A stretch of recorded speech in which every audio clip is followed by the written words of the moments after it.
Hello and welcome to the Contrarians, where we're right and you're wrong.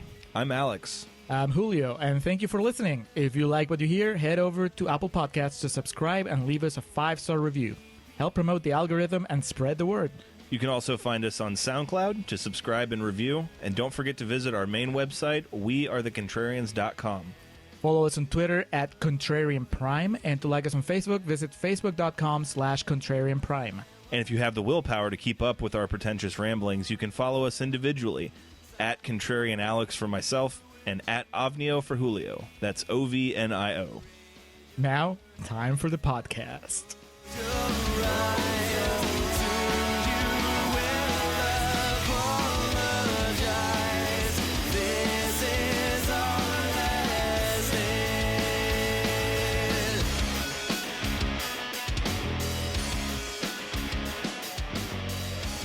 All right, and we're recording for Contrarians Corner. The year was 1962. The book was green. Viggo Mortensen was Italian. What more could you ask for? Hello, and welcome back to the Contrarians, where we're right and you're wrong. My name, of course, is Alex, and joined as always by Julio. Julio, we've been on quite a journey on this sunny Sunday afternoon. Oh, dude, I'm running on maybe half an hour of sleep since 2:00 yesterday. Jeez. But I started my official Sunday with Infinity War at 6:30, followed by Avengers Endgame at 10 a.m. And then this brutally devastating attack on racism at 2:30 maybe? Somewhere around Green there. Book. I can imagine the hours for you are blurring together at this point. Yeah, it doesn't help that, both movies have main characters named Tony. So Tony Lip, Tony Stark, it's a blur. I know one of them is a good guy and the other one has a suit of armor. So, being that this is a 78% here on the Contrarians, where we typically rage against the Rotten Tomatoes machine, doesn't really fall under the good or bad category. So, are we considering this a bonus episode? Yes. I mean, we're definitely raging. Yes. And for both parts of this. Yes, it's also our unofficial finale to the awards. That's arc. right. That's the way it was structured here. That's how we landed here. That's okay. You thought that Birdman was us leaving on a high note, but nope. It was just a little bit more. We went from one Best Picture winner to another. The most recent Best Picture winner here in Green Book. And being that it is a bonus episode of finale, and also the subject matter here, we have a special guest on our podcast joining us. Once again, making his triumphant return is Eddie, who actually was kind enough to lend us his copy of Green Book to watch on this. The actual Green Book. The Eddie Straits Green Book to fine dining and and hotel. And this is a movie that Eddie is extremely passionate about. So we are in the South. Yeah. Thanks for having me back. I've been looking forward to this day and dreading it for a while, so I'm ready for it. Well, it was my first time watching it. Eddie and Julio had both seen it previously, so there's a lot to cover here. How many times have you seen it, Eddie? 2 officially. I guess we're about the same then. So yeah, the Best Picture winner, directed by Peter Farrelly, written by Peter Farrelly, Brian Haynes Curry, and Nick Vallelonga. I assume that's Tony's son? Son of Yeah. Tony. Okay, just to make sure he nailed all the mannerisms. So, our story, Green Book, here centers around Tony Lip, Tony Vallelonga, who is a bouncer at the Copacabana. Is that as best I could describe what it is he does? More or less. It's a man of many talents. Jack of all trades. Master of none. Dangerously Italian. The movie starts at the club, if I remember correctly. Yes. Well, it starts with inspired by a true story, Okay. which is code for this is not a true story at all. We twisted a lot of this that you're about to see. Yeah.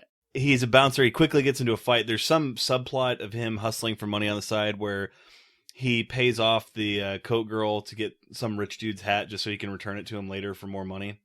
Yeah. I mean, that's how you know that he's got street smarts. I was jumping right into it. I know. I just realized. Yeah, Julio's giving me the signal over there. I forgot. We got to get to Hey, our. we have a phone here. We haven't even explained what Contrarians Corner is. I'm It's sorry. just- I was just ready to jump right into just this. the rage is seething. I just see Eddie here trembling Can't wait to jump in. So while Julio pulls that up, for those of you who maybe have never listened before and are just on a Green Book binge for whatever reason right now, here in the Contrarians, like I said, we rage against the Rotten Tomatoes machine. Typically, we find a movie that's highly ranked in the fresh category, make a case for it being bad, or a fairly rotten film, make a case for it being good. In this case, wrapping up our award season arc that we had, making a little bit of an exception. 78 is still pretty high, and you don't get much higher praise than winning the Best Picture Oscars. So there's a lot to be had here. But Best screenplay. Launching into it, we do typically go over some quotes from some critics. All right. Rotten Tomatoes provides us with some quotes, starting with Jack Blackwell from One Room with a View. He says, "A funny, touching, and uncynical road movie with an infectiously jubilant lead duo. It's a total knockout." But a beam. I think that quote's on the DVD box. A total knockout. Mm-hmm. Pablo A. Schultz from Clarín says, "It's what the Americans have called crowd-pleasing, which is not at all bad per se." Full review in Spanish. Matt Neal from ABC Radio Australia says, "Did Green Book deserve the Best Film Oscar? The short answer is no. The longer answer is no, but it's still a great movie." My guy. And finally, Mark Jackson from the Epoch Times says, "Sometimes life is stranger than art. Sometimes art imitates life. And sometimes life imitates art. If life starts imitating hopeful art, that's uplifting. That's the goal of art, as I see it. Green Book uplifts." That's like a tongue twister. Yeah, it took a scenic route to get to the fucking point there. I liked it. 5 stars. Or did I? The point is. Life. All right. So where were we? Tony Lip, bouncer at a bar, or Copacabana, excuse me. Clearly a swindler on the side for extra cash. He doesn't work for the mob, but it becomes painfully apparent he has mob ties. Oh yeah, he very obviously wanted to be in the Henry Hill role and just couldn't get it, and they cast him aside for this. But he's not trying to do a Ray Liotta. I mean, this is Vigo going for De Niro. We had a little discussion Vigo about hosting Saturday Night Live, and they asked him to play Italian in a skit. Pretty much. This is back when SNL they once had a skit that was it was making fun of the Carrie Diaries, and it was a TV show for like the Sopranos Diaries, the high school years, and this is what he's playing. He's aiming to be an adult playing a child. And then, like I commented, because Linda Cardellini is basically playing Edie Falco in The Sopranos, so.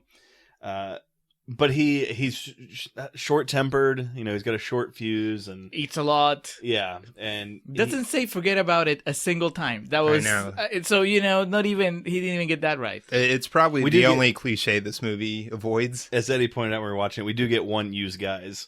One when he's paying off the fuzz. I mean, we did Donnie Brasco a while ago, and Johnny Depp. I mean, he went all in with the forget about it and the use guys and the. That's what's missing here is Mahershala doing the Paul Giamatti from. What's forget about it? So yeah, we see off the bat what I was bringing up before I got way too far ahead of myself is he pays off a coat girl to get some dude's hat, some rich guy to take it back to him to get paid off for it. I'm assuming this is to establish that he's a swindler and will do anything to make a buck. Yes, because it doesn't come back at all. It doesn't really pay off. Right, it's just like he takes some money as a reward and then that's it. But the cope is closed within. It gets him into like a new job with that guy who like is gonna keep him close now because Tony did this favor, and he gets to call him by his first name. Yeah, you dropped that mister. Yeah, and the Copacabana is closed for whatever reason. I didn't catch it. They just put a poster up, and Tony, oh no, what am I gonna do now? Goodfellas took over. we have a better movie that needs to shoot here. So they told him it's classy fries. And he has to go back and explain to his wife, Linda Cardellini, which I didn't even catch her name in this. It doesn't matter. Dolores. Yeah, it's Dolores. Dear Dolores. Excuse me, DEAR. She has to explain, and they're poor, and there's just all these vagrants hanging around their apartment constantly speaking Italian. They're Italian families, Alex. Come on. And of course, the portrait is painted right off the bat that we're dealing with a racist son of a bitch here because there's two black gentlemen working on the floor in their kitchen. Dolores pours them both lemonade. he then takes the glasses they drink out of and throws them away. Yes. So Throws that them- drives the point. Oh, well, Subtle, no. subtle. He throws them away in the world's tiniest kitchen trash can. This is after his buddies have been, I guess, giving you 60s racial slurs for black people in Italian. So it's not just that he is the racist Italian in there. Everybody is a Yeah, racist they all Italian. are. I mean, Dolores' dad is in there, and he's asking Tony, like, how could you leave my daughter alone with these guys here? These guys? Use guys? No, the other guys. Which guys? Tony has to do whatever he can, to make a buck. He goes down to the local watering hole or God knows what, and there's some guy named Fat Paulie just because, and It's just a little cafe. and bets him he can eat more hot dogs than him for $50, and Viggo Mortensen comes back and wins the $50 because he ate 26 hot dogs. He's a hustler, baby. So a fat hustler. I think that there's two problems with the movie. One is just that it's bad, and then the other one is that it's just reprehensible. It just kind of reminds me of the Cam episode we did a while ago, where it's just one thing is the quality of the movie, and the other thing is what the movie's kind of telling you. And so this movie sets out to prove that, yeah, Viggo Mortensen, he's racist, he's violent, he has mob ties, but he's not that bad. He's a big, lovable teddy bear. Right, he ate 26 hot dogs for $50. He cares about his family. He's like carrying his son when he eats the hot dogs while smoking a cigarette. It's the portrait of 60s America right there. Dropping the N-word every now and then. Dude, yeah, so far in the movie, we're 15 minutes in, and all we've learned, he's poor, he's racist, he's looking for a job. He eats. He eats. No, that's where Tony Lip begins. He eats. And then when he's in between bites, he either smokes or says PG-13 level racial slurs. Mixed in with a bunch of Italian stereotypes. But he see- just says like Vangu in between, he basically, I'm pretty sure Viggo Mortensen watched like season 3 of Friends and just studied Joey the whole time. Giving them issue. He cusses in Italian. At least I'm assuming that that's what he was doing. I think it's just gibberish that they're hoping the audience will accept as Italian racial slurs or Italian profanities. Wins $50. He gets a call. Donna's dad was the guy who ran the Copacabana. Unrecognizable. How did you recognize him? Because he had the exact same cadence as Donna's You dad. guys called it like immediately. It was shocking. Mr. Pinciotti from that 70s show. Yes. Everybody's like, who the fuck is Donna? But he calls him to tell him he turns him on to this job offer, right? He Yeah, lets somebody him know. recommended him. Yeah, and so he goes and interviews for a driver's position with Mahershala Ali, who plays Dr. Don Shirley, who is the yin to the yang of Viggo Mortensen in this movie. Marshall Ali, he actually won the Oscar. And I guess he had like the toughest job in a way because his character's purpose in this movie is to make Viggo Mortensen look good. Mm-hmm. Let's establish this racist dude that's violent, that's not cultured. And now we're going to have this black guy who's going to actually make you sympathize with the racist guy in 2018 America. And he interviews him for the job. He's letting him know it's for a driver's position. Someone needs to, shine his shoes, press his clothes, all that shit. And you can tell just by his mannerisms that Viggo views this as beneath him. I mean, I will eat 26 hot dogs, but I will not shine your shoes. And he just drops it, right? He's like, I'm getting out of here because he doesn't want to do it. Yeah, basically. I don't know. The movie might imply later that it was all part of his master plan to get him to, because I think he asked for more money, and then he's like, if you His want master me, plan to solve racism. well, yeah, Yeah. But even like on a smaller scale, because at some point later they're talking about how he's a con artist, and he's like, A bullshitter, master yeah, bullshitter. he's like, I'm used to, I can get people to do what they don't want to, like getting this job. That's right. So Yep. so maybe the movie's trying to tell you that he's smarter than you think. But so we're introduced to that, and then we can't have him take the job right away. We have to build more sympathy for Viggo Mortensen to establish the hard times that he's on. He turns down the mob, who's eating in like a fucking tent at a bar somewhere. They're at Denny's. Yeah, something like he goes to, Joe and Joe's is what it's called. This could not get more like cliche New York if it tried. And he goes in and they're like, yeah, Mo and Fricky are eating over there. And he like moves this curtain back and they're like in this little bunker somewhere. And then they offer him a job, right? Yeah, they hear that the guy that he got into a fight with someone at the beginning of the movie. And, They call him like Charlie the Hand. yeah. They're like, hey, you did a good job with Charlie the Hand when he got fresh with one of the waitresses or something. So from now on, You sit with us. you sit with us, and if you need money, you let us know, and we'll give you a job. And he's like, doing what? Stuff. He turns him down, says, no, I got my own gig going. Cut to him walking across the street to sell his watch for $50. And it's then that Shirley calls his wife, right? He calls him to ask if he can have him as a driver. Yeah, he has, because they needed something for Linda Cardellini to do other than react to how lovable Viggo Mortensen is. She just had to react on the phone. What? How long? Okay. That is really annoying, right? Because she is, the few minutes of screen time that she's had in the movie so far, it's been her worrying about their income. Mm-hmm. And then the moment that this guy She gets offers mad a job about it. It's going to pay him more than anything else he can make currently. And she does the thing where like she hangs up the phone and then she turns her back on Vigo. Vigo's like, because they have to vilify the woman, yeah. Yeah. So he takes a job. He goes to pick up Mahershala Ali, start off on their quest. Dr. Don Shirley is a pianist, a musician that is going on a tour of the country, specifically to the Deep South. Have we mentioned he's black? If we haven't, I would hope that some of the inflection here conveys that.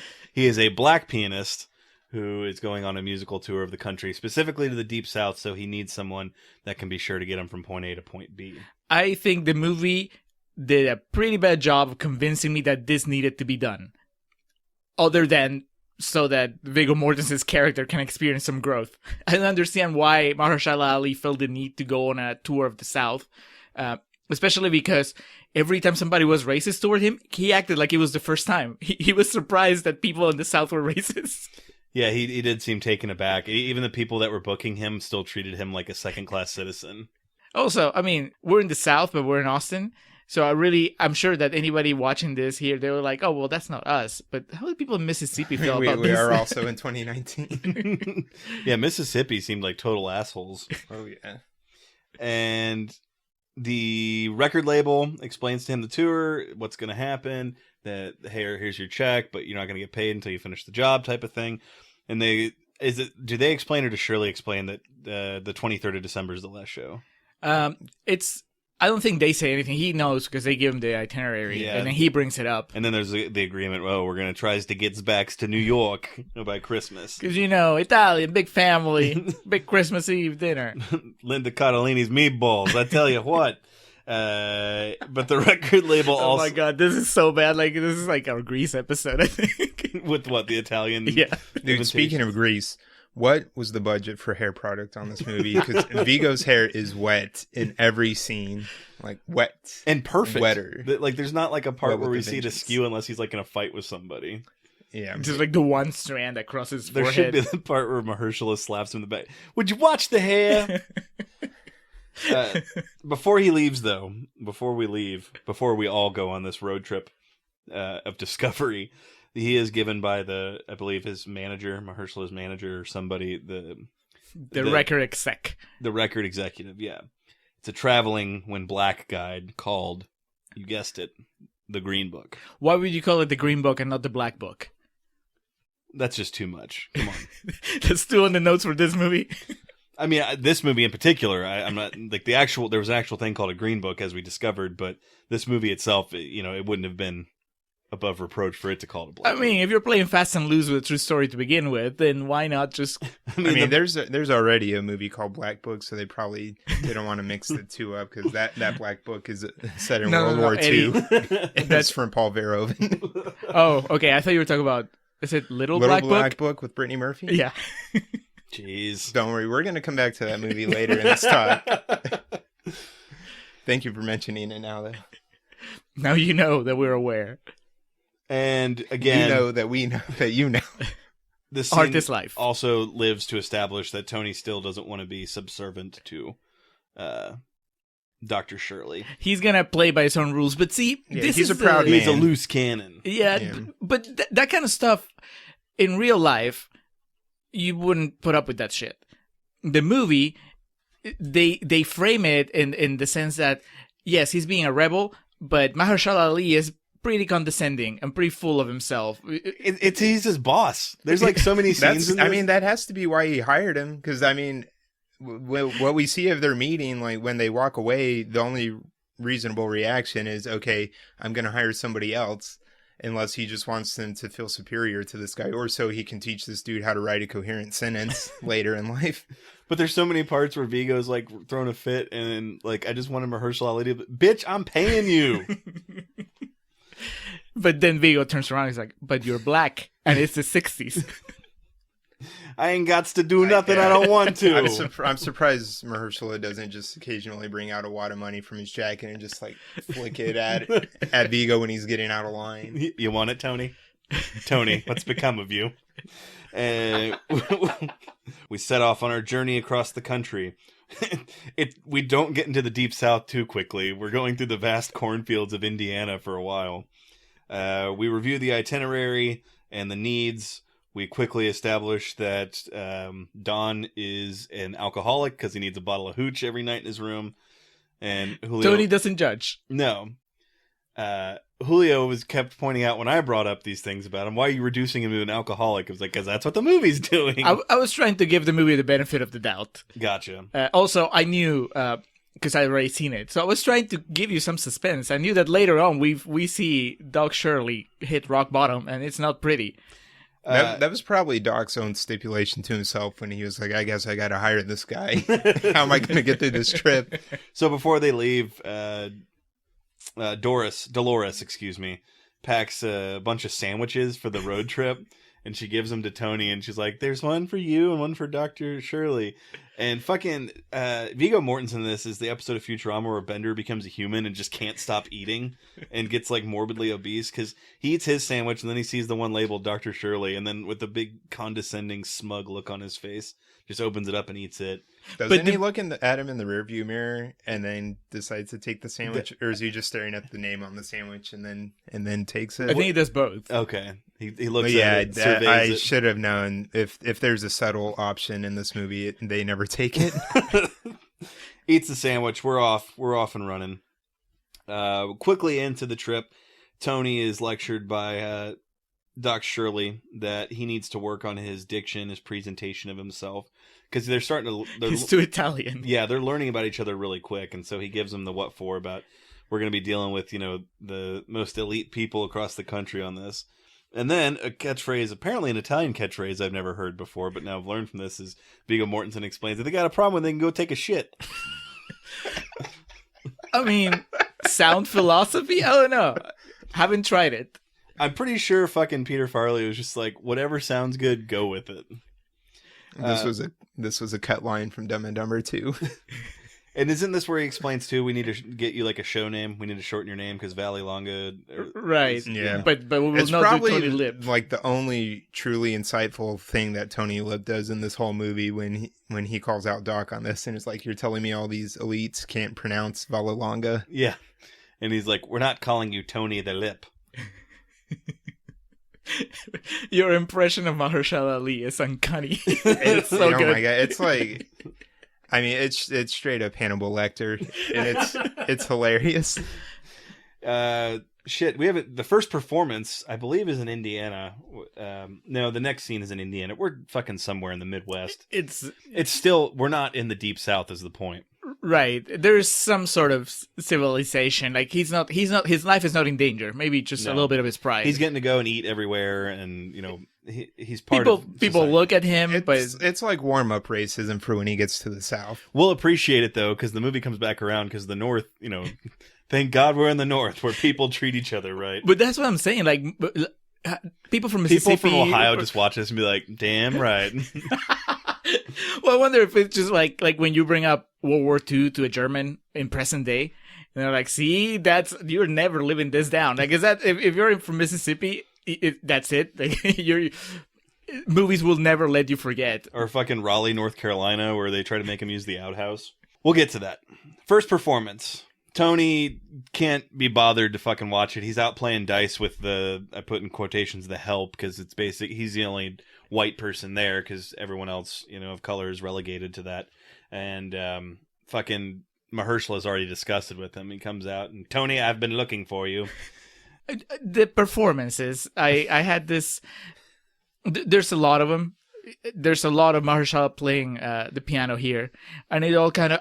I'll admit I'm not a classical music kind of person, so of course it's not playing to my taste. But maybe it's just that the piano is kind of a boring instrument.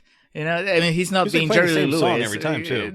Well, I mean, all classical music sounds the same, but going from a movie like The Dirt, where they're ripping up different tracks every time, to this, it's like... but they keep cutting to the reactions from the racist white people. They're just like, I'm so proud to have a black person playing at my party. To the help, like the black people that are just inspired that one of their own is playing the piano, and I wasn't feeling it on either way. I was just like, can you cut to someone that's like me? That's like, that's cool, but it's not my thing. And then they cut to fucking Viggo Mortensen, who's got a can of whipped cream, just shooting it into his mouth. I don't have it in the notes here, but it's as good a time as any to bring up that there is a scene where Viggo Mortensen takes an entire pizza and folds it up like a taco and tries to eat it. And the Oscar goes greasy motherfucker. Like, I'm surprised there wasn't a part where he just like, hey, let's pull over to this greasy spoon over here. Road trip commences. They pull over somewhere in Bumblefuck, West Virginia. I don't know.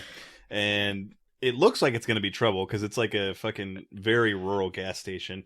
But the purpose of it is there's like a partition outside that has stones of some sort. Pretty rocks. Yeah. Ambers, shit like that. And Viggo picks one up off the ground and steals it. And then he's lectured in the car about stealing. And he explains it's his lucky rock. And, But so how is it? He's the one that... This is where the transformation of Tony Lip truly begins. Because he gets scolded for doing something he thought was okay. He's in the wrong. No, he knows he's in the wrong because he tells Doc, "Oh, you take all the fun out of this." Right.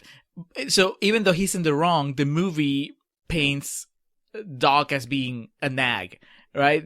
Mahershala Ali should know better than to just yell at him for stealing a rock. That's the part of that, whether the movie's well made or badly made, the message is wrong. This black guy, this uptight black guy is not letting the white Italian dude have some fun. Mm-hmm. If Doc had like a sharper personality, he should have said something like, "Are you gonna eat it, Tony?" We did miss the part also when they're eating, and because that's how we're established from the north. They eat at that diner, and he explains Pittsburgh to him. Right? Yeah. So is every establishing shot in this movie of Bella Longa eating something? I believe so. That takes us into the scene. That's how that's how we go on this tour of the South. He's got like a mouthful of something. It's like the faker the Italian food gets, the further south they're going. Like there's some scenes towards the end when they're in the really deep South towns where he's just like turning up the Italian facade to 1,000. He's like, they got weird accents here too. I gotta tune it up. It's a defense mechanism. Like when the cop is like a chameleon. When the cop in Mississippi fucking asks him his last name, "Hey, Valley Longa." All right, dude. He adds at least like 4 L's to that thing, and he's just like Bella la la la la Longa. My people brought all these letters over. You's gonna eat that? Fucking hell. Hanover, Indiana is our next stop. There are too many stops on this movie. Hanover, West Virginia. Yeah, that's putting it lightly.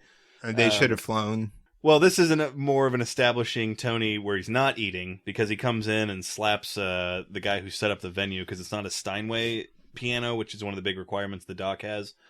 And this is where we learn that Tony's starting to take his job seriously, but he's also still the heater. He's the goon of the bunch, as right? it were. But again, how do you make him look good? You just have somebody that's even a bigger piece of shit than he is. Yep. The guy is like, I'm not going to repeat what he says, but he's just basically, saying, well, what does it matter? Like, these people, they just play in front of whatever basically piano. He says that it's not good. He says it's not good enough. He's like, well, who cares? It's good enough for black people. Type right, thing. Yeah. Basically. And then you're like, oh, yeah, fuck yeah, punch him. And they're like, no, you're not good either. You're just doing it because you're getting paid for it. Yeah. I mean, he should have called Don out to come and lecture them both. Tony should have been like, Doc, here's this conversation. What did we do wrong and how can we get better? And they can be like, well, Tony. Read that word. Now read that word. Now put them together. How do you spell deer again? What's my wife's name? And we peak early. We're probably halfway through the movie, not even. And we get the peak of this, the Kentucky Fried Chicken scene. The Kentucky Fried Chicken commercial. It's like, you cannot resist Kentucky Fried Chicken. One- Italians love it. Black people love it. Fucking hell. Racists love it. It's Non-racists love it. what's fucking The Office, Michael? Pizza. Everyone loves pizza. White people love pizza. Black people love pizza. Do black people love pizza? But the fucking the premise for this is so idiotic because Tony says Kentucky Fried Chicken in Kentucky. When does that ever happen? Listen, When you're in Kentucky, Yeah, you literally daft cunt. every day. as an immigrant who lost his shit every time he saw a cowboy hat when he first moved to Texas, I can relate a little bit. But of course, I mean, Tony's a grown man. Yeah, but you like knew they existed. He's acting like he's never seen. He's like, wait, is that what the Kentucky means? Kentucky's a state? So they pull over, and I mean, I didn't write anything down besides fried chicken scene, but he basically I mean, he teaches explains- the black man how to enjoy fried chicken. and doesn't he say something like, "Your people love this stuff"? Oh yeah. Yeah. Use people. Use guys love this stuff, and he like peer pressures him into trying fried chicken. He's like waving it in I know his face. it's like in the '80s drug ads where he's like trying to offer him a joint, but it's Just just like- a little floppy chicken wing. Like here, Blah, blah. here, doc. It just took the fun out of It'll KFC. feel good. I mean, I don't think I've ever been this uncomfortable with that fried chicken scene, and I watched Killer Joe. You beat me to it. And he's like, Tony, how do I eat this, Tony? He doesn't know where to begin, and he's fucking like, Do you fold it? he's holding it like it's a fucking nuclear bomb or something that he's got to put in just so. It's like he's got it like his fingers in a Chinese finger trap, and he's just trying to like nibble around the edges to get his fingers But you out. see, I would have liked the movie to have the strength of its convictions and just having not liked the chicken. That would have been He great. should have spit it out. He just Spit it took on a bite. Fuck this, Tony, and then threw it out the window. Tony. Tony would have got out of the car and picked that up and be like, "We Hey, don't it's we don't good waste chickens. This. Yeah, It keeps going. They like throw it out the window. no. Well, they throw the chicken bone out, and then the child, with childlike enthusiasm, after Tony sees Dad throw his trash away, he goes crazy and throws his cup out the window, and then has to go and retrieve it because he overstepped his bounds. He stepped on the wrong shoes. Got too much dip on his chip, as they say. But this is Was that a Kentucky thing? a skin crawling scene because I can just hear the middle-aged white people in the theater laughing at this and relating to it. So Because they also had a friend that, the white a black people friend that doesn't like fried chicken. yeah, The white people are all just sitting there like, it is good. I like Kentucky Fried Chicken. he's never had it. It's just delightful. I wouldn't have it every day, but it's good. I'll get the sweet tea too. This literally takes up like 6 minutes of the movie. Is him just fucking waving the dick of chicken. Dude, in his it was, face. it it was was- at least an hour. I don't know what movie you were watching. It was the I audition. needed It was the audition scene for Vigo and Mahershala. I needed to find a focal point just so I could get through this. Kevin Hart couldn't make it Bombardment through the scene without laughing. That's why he didn't get the role. We get to the Deep South. The Green Book actually kicks in for the first time. And to quote Eddie, and also just, we watched this with my sister as well, who's been on the podcast previously. Blatant is a word I'd use to describe this. Unsubtle. Like Eddie said, if there's a subtle option, the movie's not going to take it. So we know already they're using the Green Book, and then we get down there, and there's just, coloreds only signs posted everywhere. And one shot we have, it's just the fucking focus point of like a 90-second shot to let us know where we are. And it's the first hotel that Don has to stay at by himself. And even there, he's an outcast. He's sitting out, and, are they playing horseshoes, the other tenants there at the hotel? Some black people game, I guess. That's basically what the movie's saying. Hey, this is what all other black people do except for Mahershala Ali. Yeah, they already burned shooting dice, so they had to find something else.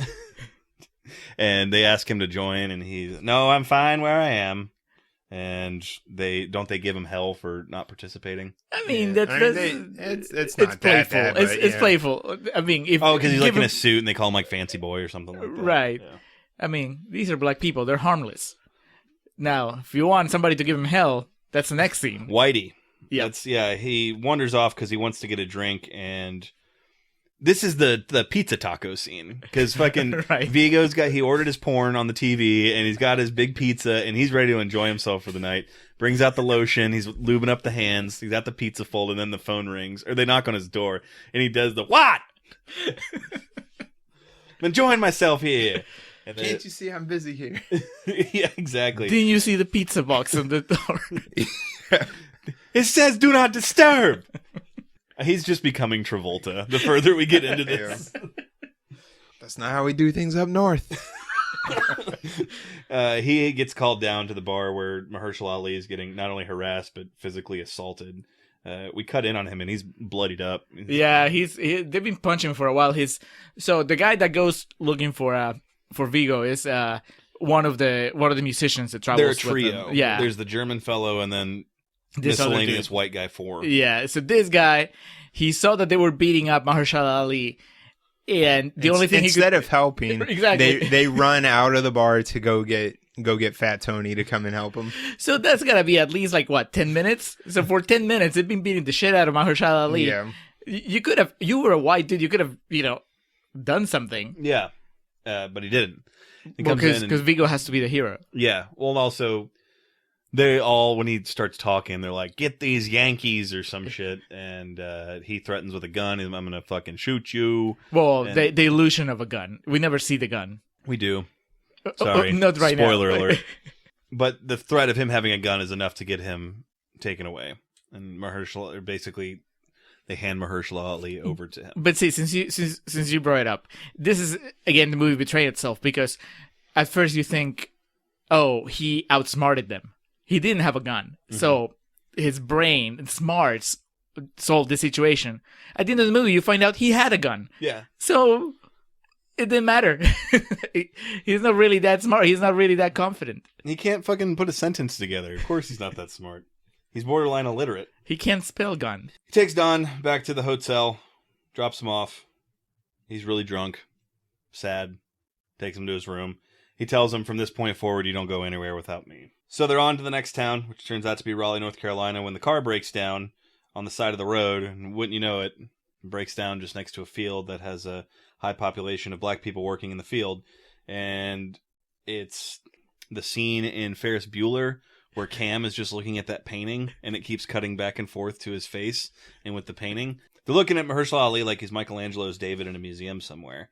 And he's looking back at them like, what have I become? And meanwhile, Viggo Mortensen's pouring just a big jug of something over the engine. Like the car overheated, but he's not pouring it into anything in the engine. He's just like, yeah, this ought to do it. Fucking ridiculous. Well, he is a professional. A professional bullshitter. That's something someone who knows nothing about cars would do, is just open the hood.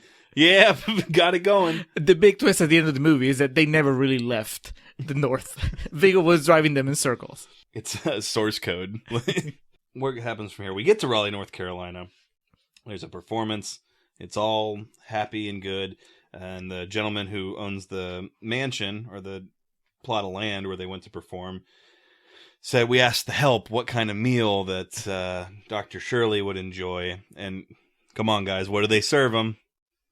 Corn on the cob. And fried chicken. And when they open up the fried chicken, Mahershala Ali looks just aghast, and then it cuts to this shot. The whole table is just looking at him, and the white people are so smug and so pleased with So themselves. happy, and it's They like, nailed it. We knew, say the we knew line, what you would Bart. want.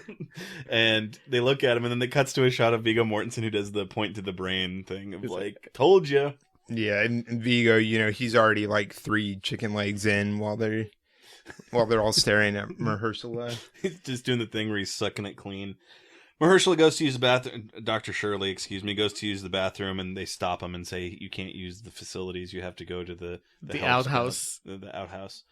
Understandably so. He's like, fuck this shit, and asks Viggo to drive him back to the hotel so he can use the wash facility there. But it's kind of weird, the fights he picks and the fights that he doesn't pick.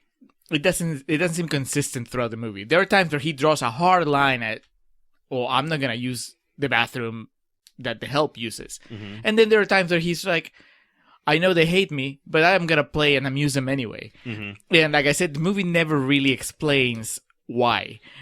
they later down in the movie, when they finally give you the big reveal, the big story, the big backstory that explains why is he putting up with this much shit? Why did he decide to go on a tour of the South knowing that nobody there is going to really see him as a human being? The closest they come to an explanation is that, well, Nat King Cole came all the way down south once and he barely got to play because they beat him up or they dragged him off the stage. And so what? So now he's hoping to accomplish the same? Well, doesn't he say sometimes genius isn't enough? It's making a change or something like that. Right. So changing the way people think or feel. Right, but he doesn't change anything other than maybe how Viggo Mortensen feels. So there were cheaper ways of doing this than taking Viggo Mortensen on a tour of the South. Also risking your life. And they write a letter together. They're pulled over at like a Sonic or some shit somewhere, and he helps him write a letter to his wife about your beauties, like the plains of Idaho. I mean, of course, Viggo. What plains? What Idaho? Aeroplanes? Get to Macon, Georgia. They walk past a gentleman's shop, suits, ties, things of that nature. They go in as Dr. Shirley wants to buy a new suit. He's not permitted to try it on. He has to buy it or get the fuck out. So Viggo's starting to realize maybe racism's bad. Well, I mean, also, as an audience, we've kind of figured out the pattern. We've learned this. we travel to a new place, and people are shitty to the black man. Mm-hmm.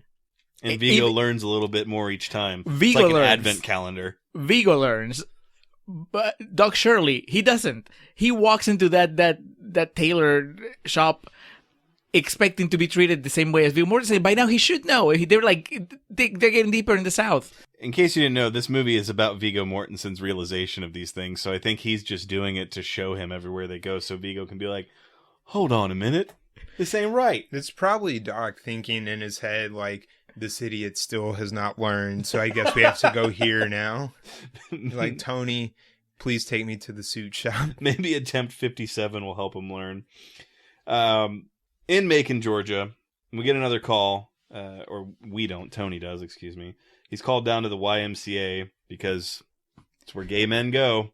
And Doc Shirley was busted in the shower with another gentleman, presumably engaging in coitus. They're both nude. This is like the first part of Tony kind of almost standing up for Doc Shirley because he's like, get the man a towel for Christ's sake. And then he pays off the police. And this is like, I'm glad Eddie used the phrase Fat Tony because this is like a Simpsons / early Scorsese type scene of a mobster trying to pay off the police. And these Southern cops are just dumbos anyway. Like, you trying to bribe us, boy? He's like, no, it's a gift. It's a donation. You guys get some good Susan, take the wife to dinner. And then this is here Mahershala Ali gets mad. He's like, those men were wrong for what they did, and you rewarded them. Why did you do it, Tony? Why, Tony, why? Why, Tony? Why, Tony? And Tony basically explains, yeah, this is going to be more trouble for us if we just stay here, so we get the fuck out. It doesn't... Why is he being the voice of reason? Why is Tony Lip, who has been established as being kind of... he's just the muscle. And somehow he suddenly becomes the practical guy that's actually has to tell Mahershala Ali, who through most of the trip has been annoying, but he's been the voice of reason. He has to remind Mahershala Ali that, hey, we're on a mission and we have to get from point A to point B. And if you get arrested for fooling around with some dude at the YMCA, that kind of throws us off track. And then he said, and I told you not to go anywhere without me. And Mahershala Ali, Sullivan, I keep wanting to call him that, Shirley explains, Tony, I thought you would want this to be the exception, Tony. And then they share a look, and then the music swells, and you think for a second they might kiss. But they don't. And this is also asking a lot of room for error here with the audience. It's asking you to just assume that Tony, this fucking troglodyte who is racist and also not educated, would just be okay with Mahershala Ali not disclosing to him that he was gay. He has a throwaway line later where he was like, I worked at the club, I saw all sorts of things. Yeah, potentially bisexual because he does explain he had a wife previously. So we don't know if he's gay or bisexual or what have you. We don't really know what happened in that shower. No, but yeah, also just like... Haven't you ever just woken up from a bender next to a naked man? Hairy naked man in the YMCA shower? But yeah, Tony's just like, Let's go to the next town. You'd think you just, they should have thrown some. I get it. It's the 60s, man. I mean, he's the guy he's kind of, I assume he's so homophobic, he would never even refer to a hot dog as a wiener just because he doesn't want to send any signals out there. Well, you saw him like in the hot dog eating contest. He definitely wanted to make sure there was no phallic representation. So he's eating it like a fucking corn cob. Yeah. If he could have done that as a taco, he would have. We make our way to Memphis, Tennessee. Great little town. Where Tony runs into some of his former mob friends who are appalled, aghast, and disgusted that he is chauffeuring around a black man. They speak in Italian, like, what the fuck you doing? Come here, we'll give you a real job, that type of thing. We do get an amazing shot of Mahershala Ali over the shoulder of the Italian dudes talking to him, where he does, like, the watch point thing. Like, we're running late here, Tony, get your ass over here.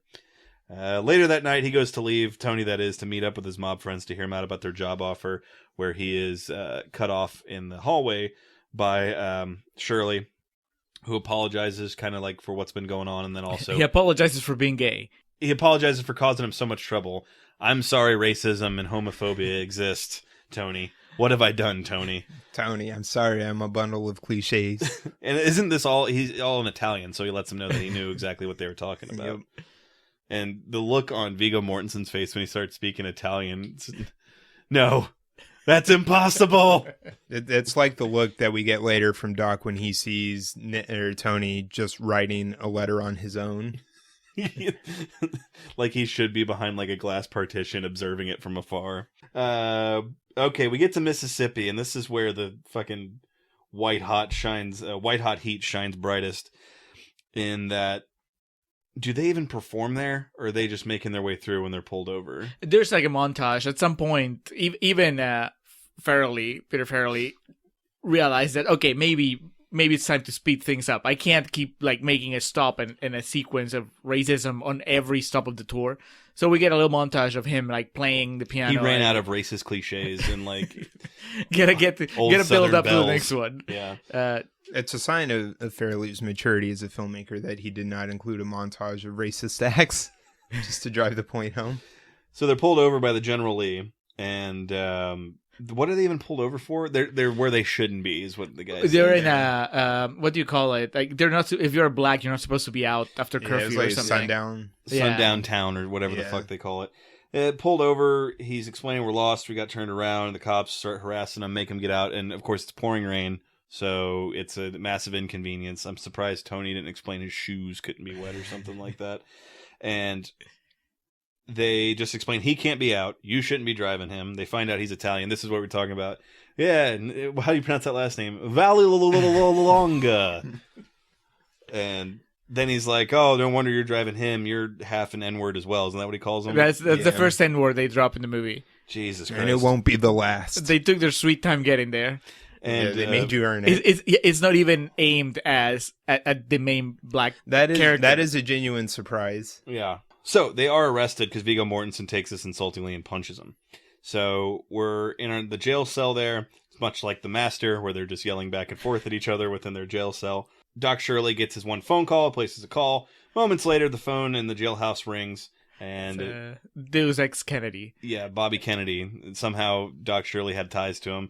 And the how convenient. The police chief answers, yeah, I'm the chief here. And you just hear him go, baloney, and he goes to hang up the phone, and then he's clearly getting yelled at. He looks like the warden in Shawshank Redemption when the fuzz is closing in on him, just like wiping the sweat from his brow. So they're free to go. And then did you catch where on the way out Tony was like, who said something about baloney? You guys got baloney? So they leave the jailhouse. The tensions are clearly running hot between the two. And this is, I'm surprised this wasn't the Oscar scene. It's the Chasing Amy ripoff scene. I'm blacker than you, so to speak. Where Viggo Mortensen's explaining, I'm blacker than you. You know, you don't even know your own people, your customs, yada, yada, yada. He demands that they pull the car over. And this is where we get Mahershala Ali's, like... I need my pain. Yes. His character comes full circle and he explains, if I'm not black enough, I'm not white enough, and I'm not man enough, then what am I? Because he explains the only reason these white people pay me to come over is to make them feel cultured. I'm not welcomed by my own people. You know, all this. And still, you get this dumbfounded look on Viggo Mortensen's face. Like, can you get back in the car, though? He's like, what? What's that got to do with anything? They end up staying at the same hotel because they're still in the Deep South. And Shirley's not welcome at the hotel where Tony's staying, so he goes and stays with him. And did you feel that this is where the movie completely dropped the ball? Where there could have been the redeeming moment of, you've established that he's gay, you've established that he's lonely, you've established that they're bonding. Now they're sharing a room in this hostile city. Like, this is where, I'm not saying that they had to become soulmates, but really this is where the movie could have really taken things to the next level. they could have bonded. Well, it could have been just like, a one night kind of thing where Tony becomes the lip for a different reason. Jesus Christ. They could have at least shared a bed or something. But this is where he reprimands Tony for smoking everywhere, too. Right, but so he could have taken the cigarette out of his mouth and then put it out on the bedside table. Well, because also you want to earn your nickname, Tony. Well, it's like you think that they're finally going to Tony, bed. I'm driving tonight, Tony. No, you think that the scene is over, and then Viggo goes like, you know what, dog? You know what's keeping me up at night? You're like, all right. It's happening. He says, you know what's been eating me? Not once did you offer to take me to the YMCA. We've been together 2 months. You never take me. But we talked about, because he uses the expression, you know what's been eating me, and then Eddie said that what he should have fired back with was, and you haven't eaten it, Tony? Fucking hell. But it's the Pittsburgh thing, right? He's disappointed that the breasts in Pittsburgh weren't better. Yep. So, yeah, the payoff was way weaker than what it could have been. Could have amended the book. He should have just closed the green book. Good night, Doc. Christmas is approaching. It is the Christmas show, in fact. It's the 23rd of December in the year of 1962. And what actually closed the scene was he was encouraging to reach out to his brother. He hadn't spoken to his brother in several years. Right. Which write him a letter. And fucking the mouth... I'll teach you how to spell deer. Mouth breathing Tony. That is Tony Lip. That is. The fucking mouth breather that he is somehow has like this poignant like line of, there's millions of people out there that are too afraid to reach out. And then it cuts to Mahershala Ali having like this reflective moment. Like, he should have just, shut the fuck up, Tony. Yeah, there are a bunch of different ways that scene could have gone. I was hoping he would do I think it's a deleted scene where he goes, Doc, my people, they have a saying that they brought over, and it's, when you hear your family. Or the lights go out and you just hear at the door, pizza! All's right, my food's here. So it is the Christmas show on the 23rd. I didn't catch the town they're in, but they're clearly Deep South because the guy sounds like a fucking prospector. Well, welcome to the show. Okay, so what's further Sounds down? like Todd Chrisley. What's the furthest south you can go before it becomes the north again? Eagle Pass, Texas. They're not in Texas, though. No. They're Yeah, for whatever reason, Peter Farrelly felt the need to protect Texas in this. Oh, he's not fucking with Texans. No. But where they are, closing show. It's all the marbles on the table, and there's a dining issue because Tony calls the others from the trio. They're going to all eat in the dining hall at this restaurant where Dr. Shirley is going to be performing. Dr. Shirley comes to try to take the table, and he's shut down. It's the club policy. You can't come in here to eat. You can entertain, but you can't eat here. And then, they insult him by, we'll give you a menu. You can order something you just can't eat in here. And then they recommend he goes to the Orange Bird, which I understand they have fine food there. Kudos to Farrelly for not calling it the Blackbird, I guess. Yeah. This is where Shirley holds his ground. And he tells Tony, like, may I speak to you, Tony? Or no, Tony wants to talk to him, and he's just explaining, I will eat here, and I'm not doing anything until I eat here. So they go back, and then the owner of the club wants to talk to Tony, and he tries to basically bribe him to get him to leave. And I'm leaving out a bunch of racial slurs and very horrible opinions that he threw out, beliefs that he perpetuated during the scene. But then Tony grabs him by the collar. He's like, you think you can buy me? And he says something, I think this is, again, assaulting to Italians. He's like, by the looks of it, anyone can buy you. Grabs him by the collar, throws him into the door, and Mahershala Ali's just been watching the entire time. Tony, rubbing his hands. no. And he says, I'll play here if you think I should. And the crew, cast, writers, everybody, they made sure they saved fuck for the right moment. So Viggo Mortensen can say, let's get the fuck out of here. I'm hungry. Let's go taste that orange bird. So naturally they go down to the Orange Bird. And this is the night of the final show. Turns out to be the final show. Because they eat there. They clearly stand out. One, because Viggo Mortensen's white. And two, because Mahershala Ali is dressed to the nines in a fucking fly-ass tuxedo. And he explains he's a piano player. They tell him to get on stage, so he plays one of his classical songs. The audience approves, and they clap for him. But it's kind of a mood killer. I mean, why can't he read the... I shouldn't be surprised that he can't read the room, because he hasn't been able to read the South at all in these 2 months. But he gets up there... Yeah, and reading for sure is not one of his strong suits. Well, he's like... He's just playing like he's like singing a sad ballad at a karaoke party. I mean, he just brings the mood down. But afterwards, he gets the nod of approval for his skill level, and then so the house band gets up there and they start playing some like rock music, pretty much. And he adapts to it and begins playing the piano, and it turns into a nice little medley that they do. Now, prior to all this, when they pull up to the bar, very tone deaf Doc Shirley just pulls out this massive wad of cash and just starts ripping bills off to pay for it, and very, very subtly, we get the camera pans to two gentlemen on the other side of the bar. And it's a shot that lasts about 20 seconds, so we can see that they're watching him count the money. And we go to leave, and we come out, and Viggo Mortensen shoots off a pistol in the air twice, and those same two people that were watching it scamper off. The gun that he was not supposed to have. And then he says, never count off monies in the side of a boss somewhere. And then they get in the car, and they're heading back, and doesn't Shirley say something like, I knew you had a gun, Tony. Your pistol was digging into my hip, Tony. I knew you were not just happy to see me, Tony. And we start the trek back home. I was trying to figure out where they were based on the travel time, because it would have been like the morning of the 24th, and they made it back for dinner on Christmas Day. I mean, that's how you know they did not cross Texas, because that would have been just a week of solid driving just to get out of Texas. So they drive, and they drive, and they drive some more, and then they keep driving, and then it's snowing, and then they can't see, and then they get pulled over, and they know they're back to the promised land because the cop's really nice to them. It's the first time in the movie since they set off on their journey that they interact with somebody that treats them like human beings. Like he comes up and like I think even the music's kind of like brooding and ominous, and it's like, "What's the problem, officer?" "Well, neighbor, I noticed your taillights or your tires leaning down in the back there." Yeah. And then he looks at Mahershala Ali and says, "Merry Christmas." Yeah, they ran into Officer Flanders there.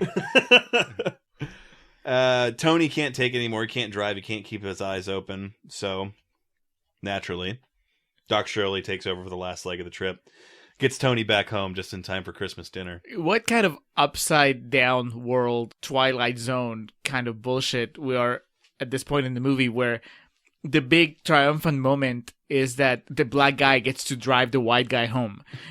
How did we come to this? Like, it's not even coming full circle. It's just like a spiral. That's just the screenwriters paying off, what the audience expectations, because the whole time they're like, we're doing 2018's Driving Miss Daisy. You know what's coming. And then just when you're like, oh, they're gonna get home, then bam, the black man's driving the white guy around. He gets back home. He comes up to the apartment just in time for, leftovers or whatever they have still. It looks like they're still eating from Christmas Eve dinner. The feast that never ended. He gets home, sits down. Hey, tell us about your trip. And then one of his relatives, brother, uncle, whoever, uses a racial slur and says, hey, don't call him that. And then they take it really well. They just nod and they're like, all right. Yeah. If you say so. That's all it took. And initially, after decline... Man, Tony, you changed. What'd you learn on that trip, Tony? And he initially declined an offer to come up to have dinner with them, but then Mahershala Ali returns with a bottle of... Espumante. I can't remember what it is that he drinks. I feel bad. Cuddy Sark. Cuddy Sark. Shows up with a bottle of that, and he's welcome. And it's like Paint Your Wagon. He shows up, and this is like, hey, this here's Dr. Shirley. And it's really quiet, and then everyone's like, well, come on, partner, grab yourself a plate. And Linda Cardellini comes and hugs him and whispers in his ear, thanks. She's in this? She comes back. She reemerges from the dead and gives Dr. Shirley a hug and thanks him for the letters. And for changing her husband. for the better. I mean, Because she does give him the proud like arm rub. When right he, like, after he says no more racial slurs Yeah. at this table. Yeah. And then the movie's over. That look in her eye that says maybe my life will be lived outside of the kitchen and bedroom from this point on. I mean, well, it's not quite over because then we get the little, I guess the pictures of the real people, and where you find out that that Tony Lip looked more like Danny DeVito than Viggo Mortensen. Yeah. The casting was done with the intention of being more pleasant to the audience eyes. I mean, it fits the whole movie's MO of creating, or trying to placate the Vallalongas and create this hagiography around this simpleton Tony Lip. So that was Green Book, Directed by Peter Farrelly. Academy Award winner for Best Picture. Not, who's the other Farrelly? Joe Farrelly? Bobby. Where was Bobby while all this was going on? Dr. Don Farley. He was the smart one who saw that script and was like, "Get me the hell away from this. You're I on your own. don't even want a producer credit." You're on your own, Peter. You can have your awards. I'll keep my dignity. And scene. All right, you guys ready for real talk? Because Yeah. this will get heated. Yeah. I thought I was going to an office. They said a doctor needed a driver. That's all they told you. Yeah. Actually, it's a bit more complicated than that. Have you ever driven professionally before? Sanitation. Garbage trucks. Plus, I drive my boss home at night. But I could drive anything. Limos, tow trucks, snow plows, whatever. I see. What other experience do you have? I worked a lot of joints, wagon wheel, peppermint lounge, Copa. In what capacity? What do you mean? What did you do there? Public relations. Well, first of all, Tony, I'm not a medical doctor. I'm a musician. You mean like songs? Yes. And I'm about to embark on a concert tour, the majority of which will be down south. Atlantic City. No. The Deep South. First, we're starting in the Midwest, and then we're taking a hard left. Kentucky, North Carolina, Tennessee, and on down through the Delta. Do you foresee any issues in working for a black man? No. No. But just the other day, me and the wife had a couple of colored guys over at the house. For drinks. All right, we are recording for Real Talk for Green Book. All right. What a movie. Okay, we've all learned something today, or relearned, as it were. Green Book, as we mentioned, directed by Peter Farrelly of Dumb and Dumber, Me, Myself, and Irene. Something About Mary. Something About Mary. All those good fame. Three Stooges. Stuck on you. Was released on November 16th, 2018. Shallow Hal. So it's fitting. It has that Christmas ending coming out at the end of the year. Budget of around $23 million. Box office return of over $300 million. Not surprising. Set the world on fire. Academy Award winner for Best Picture. Also won Mahershala Ali, Best Supporting Actor, and Best Original Screenplay. Was nominated for Best Actor, Viggo Mortensen, and Best Film Editing. It also won the Golden Globe for Best Motion Picture in the genre of musical or comedy. Was nominated for Best Director. Viggo got nominated. Mahershala won the Golden Globe, and again, it won Best Screenplay. A very divisive movie. One that's, and again, if you've listened to the podcast at all, previously, you know, my past few years of film history is filled with gaps, but still make a point to watch the Oscars every year, and I can't really remember since, like, Crash, maybe? One that was that infuriated people to this degree. Maybe they just shouldn't award movies about race. Well, They would make it easier on themselves if they just stopped giving it to bad movies. I guess before we jump into it, because I think there's a lot of thoughts that are had on the table, being that it is 78%, definitely not a clean sweep of critical success. So there's probably quite a few to choose from of those that didn't like it. Here's a sample of green splotches from the Rotten Tomatoes website, starting with Ernesto Diaz-Martinez from Cine Vertigo, who says, a shameless Oscar bait. He ain't wrong. I think we can all agree. It should be with called that. Oscar baiting. A.S. Hamra from N+1 says, by the end, it turns into a Hallmark Christmas movie with colorblind, non-homophobic hugs all around. Also in agreement. Yep. Roxana Haddadi from Pajiba says, Green Book feels like a movie lost in time, and we have to do better. We demand better. That's pretty intense. We the people demand better movies about racism.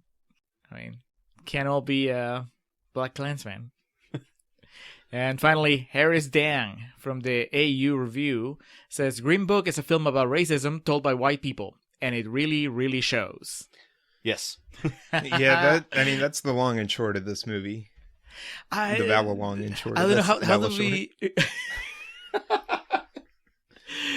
Like I said, we were watching it. It feels like a movie made by a guy who made Dumb and Dumber who wanted to make a movie that was serious.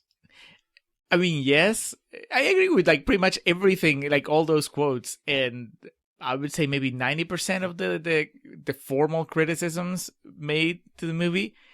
But I still feel like it doesn't necessarily make it a bad movie. It just doesn't make it a great movie.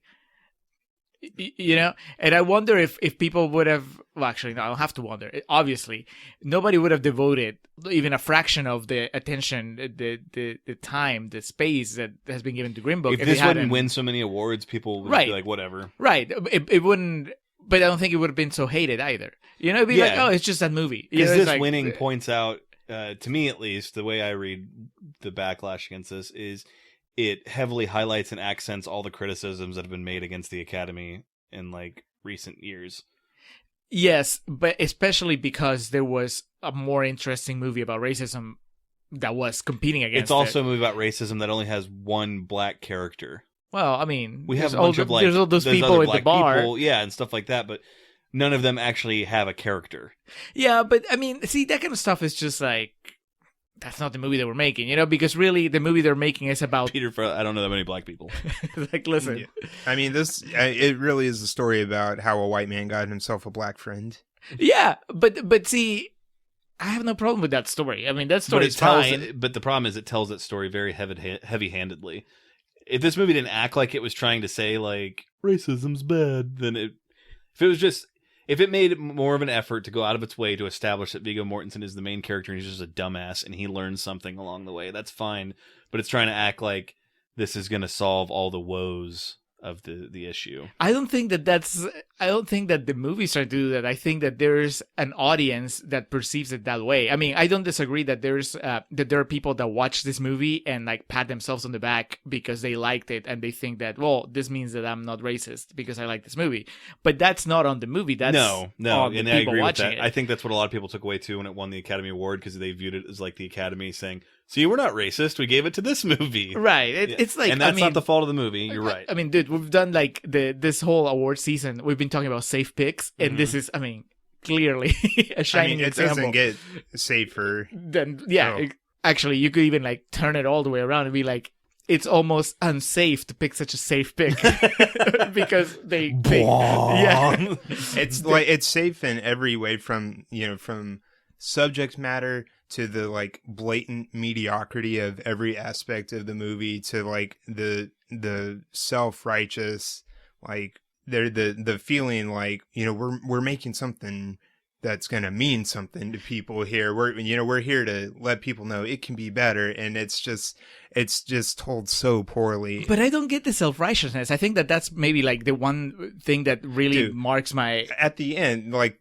the self-righteousness when they do the last Italian slur, and he's like, hey, don't call him that. And then everybody just looked and like, okay, we've changed our ways now. Yeah. Let's get him in here for dinner. Right, but that's like... We got the fried chicken ready. Right, but I think that's like weak storytelling. That's not the movie extremely thinking weak. Right, but there's a difference between that and the movie thinking that it's actually like changing the world.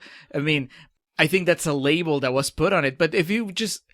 I mean, I don't know. I think that a lot of people are ascribing, they're putting a lot in this movie. Rocky IV. Exactly. Like, but it's like, if I can change and you can change, anybody can change. That's right. What I'm trying to say. But when I watch Rocky IV, I don't fault Rocky IV for not being, I don't know, Raging Bull. I'm like, oh, it's Rocky IV. It's like Green Book. Oh, yeah, it's like that Farrelly movie about racism. I mean, the problem. I mean, the problem. We needed just, more of Donna's dad. Yeah, the problem just comes in from like we have these two characters who I'm sure their real story has to be more interesting than this, but they like look at it and you just look at it on paper and you've got racist Italian guy from the north who's only defined by his like unsatiable appetite. And then on the other end, you have this guy who's like haunted by family trauma, like, identity crisis, like there's a real interesting story there. And the whole thing is set up so that we can build up Tony. And like, we only see the aftermath of all of these issues with Shirley. Like, him getting beat up in the bar, we don't see it. We just see the aftermath. The thing of him in the YMCA, just the aftermath. Yeah, it's nothing like, about the family, just the aftermath. It's just like, here's the scenario, Tony. How are you going to react now? And it's not like it feels like the whole movie is constructed to build up Tony, which going from being ignorant to slightly less ignorant is it's not a bad character arc, but when you pair it against something. Like you have it right there, like everybody can see it. Like it's so much more. The story could be so much more interesting, but they're not interested in telling it. Because that side of it, the Shirley side, is too gritty and too real. One of my right, but okay, and but you can't laugh at any of that like you can Tony. Right, but that's again.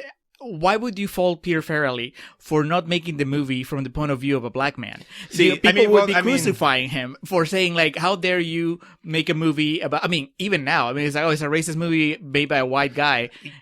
I feel like if he had more, I guess, more finesse as a filmmaker, like there's got to be a way to tell the same story in a way where it works a little better, where it doesn't like every change in Tony. It feels like.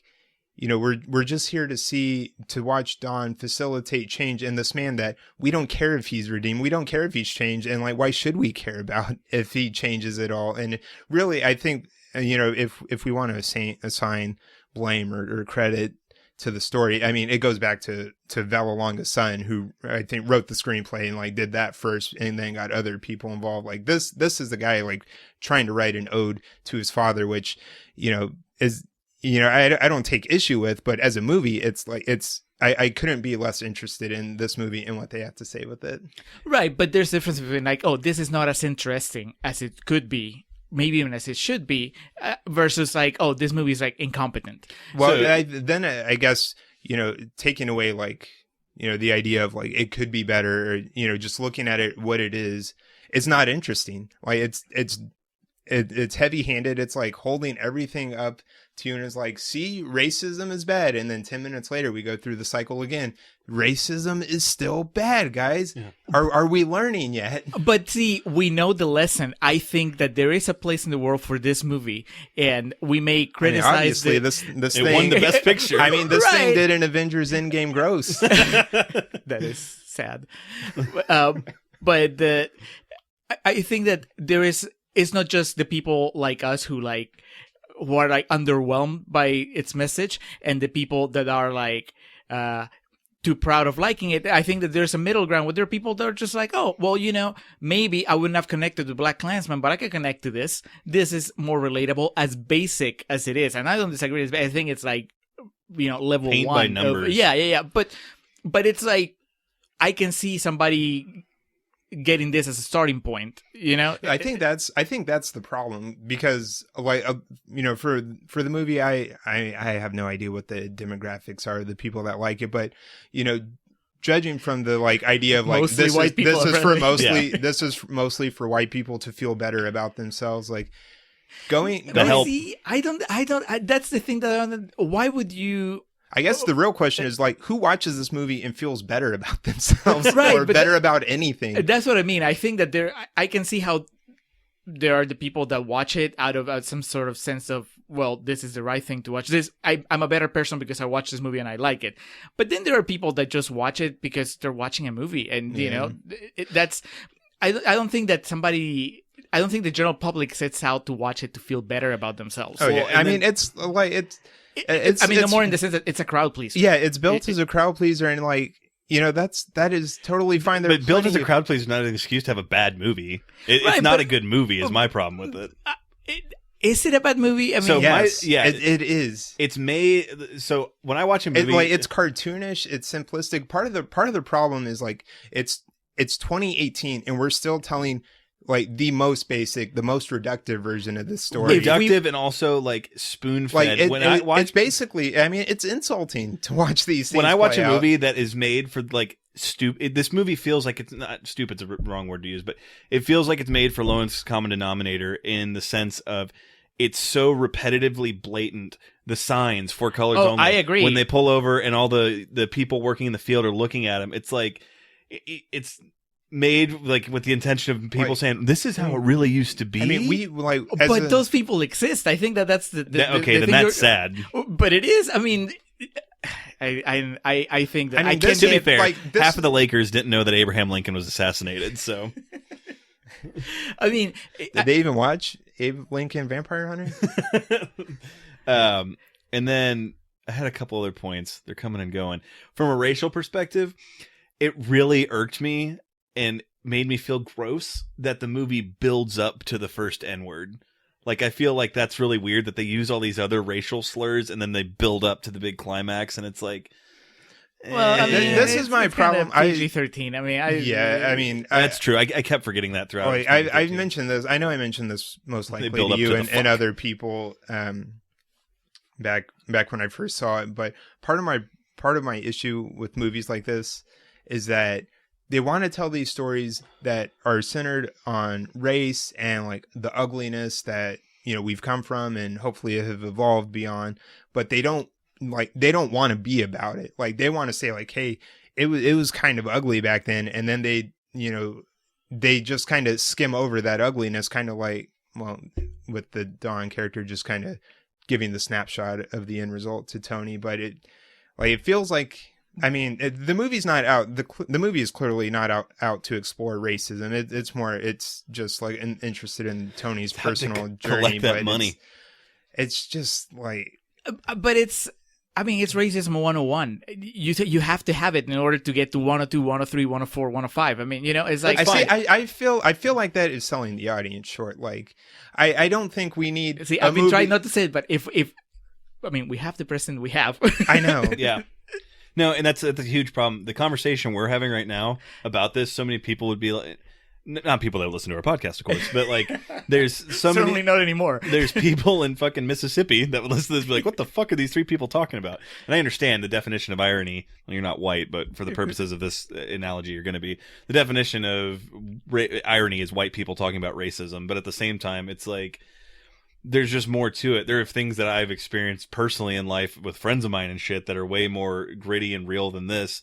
And to your point, I don't know if this conversation would even be happening if it didn't get all the acclaim that it did. Right. I agree. But I mean, well, I was about to bring up examples that disprove my point, because I was going to say, like, it's the same thing. Like, every couple years, you know, we get The Help, we get The Blind Side, we get. I mean, we get the like white savior. This type is better of than story, The Blind Side. kind of movie where it's like it feels like it's designed to let, you know. Okay, but let's get on the white savior like, thing, because I remember it's the hearing about pressure this. valve. It lets the white steam out. Okay, Like, we feel better. I feel But like that's less in play with this one. But Right.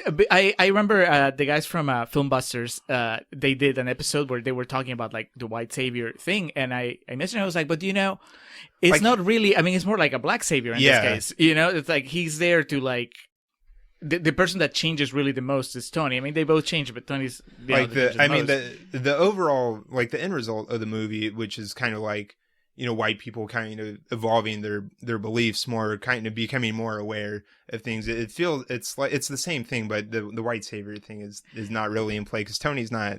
No, yeah, and that's a misconceived thought I had coming into this. I thought this was another white savior, and it's not. He certainly doesn't save him from shit. He learns from him. Actually, it was the two things. It was the white savior and the, oh my god, I wish I re-listened to like that part. It was like the mystical black man, or the you know, like the sage black man, which also doesn't apply here because he's kind of like a pretty flawed guy. Mm-hmm. You know, Doc Shirley has his issues. So, I mean, I But don't think so, that like, makes it a great movie, but at least it makes it harmless. You know, I mean, I would describe it. I disagree with it being harmless, mainly because of of my belief that it's so reductive that I'm like, I mean, if it's helping somebody become more aware, then I guess it's good. But really, like it's so basic and inconsequential that I could see people watching this and just not taking the lesson because the movie It's the fucking story so arc slight. that Donald Logue has in The Patriot, where he learns that black people are people just like me. I don't even remember if I've ever seen The Patriot or if I've It's just not heard good, about it. but yeah. I remember it came out the same weekend as Chicken Run, and I like Chicken Run a lot more than The Patriot. But anyway, Isn't the Mel point Gibson being, in Chicken Run? he is. Wow. man, Big he weekend. owned the I box know. office. That He was did. The Strangers and The Incredible Hulk with both had Liv Tyler came out this week after week, so Right. they got it down. But anyway, That was when we still liked Mel Gibson. what a time! This movie is 2 hours and 10 minutes, and like the middle hour of this is the same thing being spun Yes. over and over again. Oh, yeah, It yeah. just goes on and on. Like, I mean, like I take a mild bit of satisfaction in that I was negative, like really negative on this movie before a lot of the acclaim like really kicked in, which, you know, the acclaim only like magnifies my feelings, but it's not just critical acclaim because like the people, like the masses love it. It did insane box office. So I feel like, you know, we can't just dismiss it as like a lot of the vitriol comes from the critical community, you know, taking issue with this, with the awards that it's gotten, because it's like, no, the middlebrow people that it was made for lapped it up. But that's not a surprise. I mean, it's a crowd pleaser. Why wouldn't you like The a Help story made that like has $500 million. It's, you know, it's understandable, and you know, Eddie and I are both, I think, in the same camp with The Help also, and finding it I haven't seen it, The but Help- you know, The Help is there are no not poop good. jokes here. It's only pizza very, jokes. you know, he used the word reductive, minimizes some of the real issues at hand, just made for middle-aged white people to watch and feel better about themselves type of thing. Difference being, I think, some of Viola Davis and Octavia Spencer stuff, and that some of the stuff that's portrayed is a bit more, they actually have the chutzpah to go ahead and show it all in that, as opposed to this, where it's just like the afterthought of everything. But You wanted to I see do Doc have- Shirley fucking. no. I do have one question that I wrote down pretty early on that I have to get out of the way. So now we got to rank them: Green Book, Green Room, Odd Life of Timothy Green, Green Lantern, Green Inferno, Green Zone, The Big Green, and Greenberg. I don't even know what the green, the big green. Big Green? It's a Disney soccer The Disney movie. Disney soccer movie I haven't with even heard of it. Hamilton the Babe Porter. No, I can tell you Green Lantern goes at the bottom there. Green Inferno has Sky Fiera, so it's up there. Green Room is probably number one. Yeah, I mean, I haven't seen. Like, basically, for me, this list is Green Room and Log Off. Green Zone probably second, just for craft. Was that the Matt Damon one? Yeah. The one where like his whole story is finding out that there were no weapons of mass destruction. I haven't seen Greenberg, but I feel comfortable putting that one second. That's Noam Baumbach, so yeah, you can put Ugh, that. I couldn't get through it. Tapped out like 30 minutes in, I think. Yeah. And on rewatch with Green Book, like, this movie is interminable. Like, I know it's slowly paced and repetitive, but man, it's for me, like, it starts off pretty bad and it just keeps going, and it like, I really felt beaten down by it. So we've talked about the tones, themes, the internal of the movie. We let's talk about the external here in the performances. Okay, can we all agree? I'm sure we all agree that Viggo Mortensen. How did he get nominated? Like, he is playing a cartoon. Like, Yeah. this is probably the biggest example. It's like you asked guess- your uncle to do a John Travolta impression. Yeah, I mean, your Travolta's doing Summer Travolta. We're better than Viggo Mortensen's Italian accent here. yeah, if we're if we're like lobbying complaints against, like, this is the Academy picking the movie that makes them feel good about themselves, like, nothing is more representative of that than Vigo here as the lunkhead, the lovable lunkhead, Yeah, and it's like who's actually like a despicable person, and basically I feel like really offended whenever they go through the movie and try to make us feel like Tony had such a hard life, and it's like, well, it's because all you do is eat. yeah, he smokes and eats constantly. Yeah, it's like, you appear to have a decent home in New York with a wife who loves you for some reason, and who's way hotter than you. and two kids who are like happy to see you, even though you don't like appear to have any affection for them. Like, the biggest, or early on we get that moment where the first time we see like some sort of sentiment from Tony. It's when he's attempting to write a letter to his wife, and we find out the point of the letter is supposed to be "I miss you," but what he's actually writing is a laundry list of all the things he ate that day, and then a brief story about how he put his wet socks on the TV to dry them off. He is like Eddie Murphy's impression of an Italian person from Delirious or Raw. I can't remember which one it is, but just, you seen Rocky? He's a quality fucking picture. Like, I expect him to say that at some point in this. And also, he lives right across the street from a movie theater. Like, he's got it all made. But yeah, he's just eating and smoking the whole time. And yeah, he's like, he's getting $50, which is almost half of his weekly pay with Doc Shirley, just in one sit down, one hot dog eating contest. Like, why wouldn't he just hustle there? And the other thing, from an acting perspective, it really, his Italian character seems really misguided in the sense of it's going more for laughs than drama at any point. It's hard to take seriously between the dialogue and just like the... Well, I think Farrelly's going for laughs more often than not here. I mean, does it work? Not at all. There's not a legitimately funny bone in this movie's body. I don't think that I laughed out loud. But Vera Farmiga as an Italian and running scared is way more believable than... Oh, yeah. I mean... Viggo Mortensen. Running Scared should get Green Book's Best Picture trophy or statue. Oh, I'm fine with that. Running Scared's fantastic. But I just remember her having a particularly comical Italian accent in that. And they cut to her and she's like, making meatballs. So I agree with that. I think Mahershala Ali is very good for what he's given. And I think you could also make the argument he's not given as much as he should be. It seems like the onus is on, or the lion's share of the movie is on Viggo Mortensen, not by choice. It's just, it seems like Farley's like, oh, I mean, the way it's now say pasta magoo. Yeah, the way it's built, it's meant to be like the lead off on Viggo's, like, you know, in memoriam reel whenever that time comes. And the scene is really good. It's just, I'm so far checked out of the movie by that point. The scene where Mahershala Ali, if I'm not white enough, I'm not black enough, I'm not man enough, what am I? That's a good line, and he delivers it well. But by that point in the movie, I was just like, and also Viggo's reaction to it, like, all right, well, let's go get something to eat, you know. And I think that our usual thing, if you're with the movie, obviously it works better by the time you get there. I don't really. I mean, I watched this like in a movie theater. It was just me and some other dude sitting like 2 rows ahead, and then he moved halfway through the movie. He moved like 2 rows behind me. It's kind of creepy. That is weird. Yeah. It was, the racism was too much for him. He needed to. Was it Brandon Curtis? But I watched it. I remember just having a fine time. Never would I have thought that it was gonna win Best Picture or Best Screenplay. I figured that Mahershala Ali was getting a nomination because he had won the previous year. And I figured Viggo Mortensen was going for one because he was, just so over the top. But I was like, Jared Leto in Chapter 27, just going for it. I mean, he's like, Viggo is.